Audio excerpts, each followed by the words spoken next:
Here's a raw question. Are we going overboard? Is this new stay-at-home order too strict? Will it really pay off? Let's bring in Dr. Monica Gandhi, infectious disease specialist at UCSF. Dr. Gandhi, nice to have you back with us. Is it too strict? Why are we even doing it sooner than what the governor projected? He said yesterday maybe mid-December or late December, but all of a sudden we're doing it this weekend. Yes, I mean, we have to be extremely careful. We're watching the situation.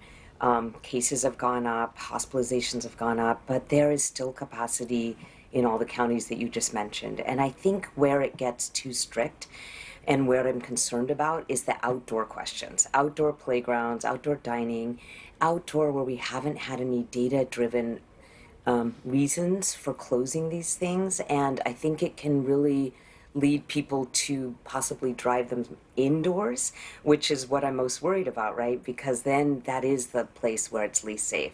So I actually think that anything outdoors should be kept open. Oh, and that's interesting because like so many other people, our family gets together with another family or two in our front yard, in our driveway there, and now they're saying not to do that. There's no data to suggest that, so why are we doing it?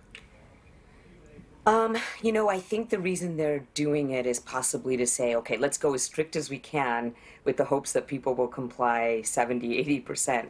I'm concerned that what that does is it drives people inside.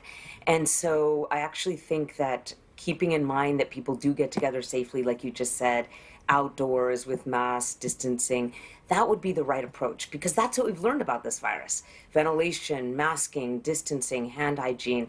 We know what we can do to keep safe outside. So I think that was very restrictive, and I'm concerned about that. Dr. Gandhi, with all due respect, do county health leaders consult with actual medical workers like yourself at UCSF or people at Kaiser or people at Stanford, or are they just in their own cocoon?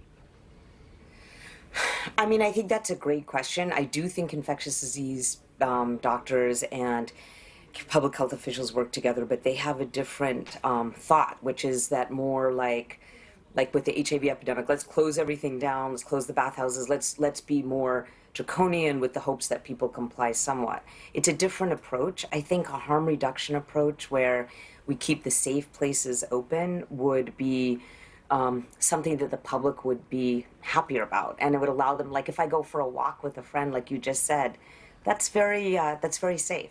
So it's a very good question. San Mateo did not join this group today, and they said they were going to wait for more data. San Mateo County, Sonoma County, Napa County, Solana County, there are several counties. At some point, though, will they jump on board? Well, so the governor has said less than 15% ICU capacity, so that's when they will, that may be when they jump on board. Right now, again, what you just said in the news segment is this was even before that benchmark was met, that these measures were put into place. And I think that is the, you know, I definitely think we've been very aggressive here, but I think we should be data-driven as possible when we think about the outside. And one last question, I kind of want to go back to that. Should there be, moving forward, perhaps a committee of UCSF, Stanford, whatever type of doctors that are consulting with the county doctors?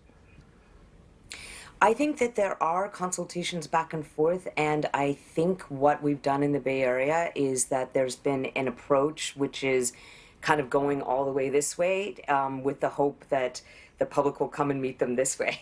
And I think 9 months later, I'm concerned that people will say, you know, this isn't working for me. I need to be outside. I need to gather safely with my kids on a playground where there hasn't been any evidence of transmission. And I'm concerned about the public not buying in as well when we don't all work together and make recommendations that are data-driven. It is frustrating, I will tell you that, to say the least. Dr. Gandhi, thank you very much. We appreciate your time and your analysis.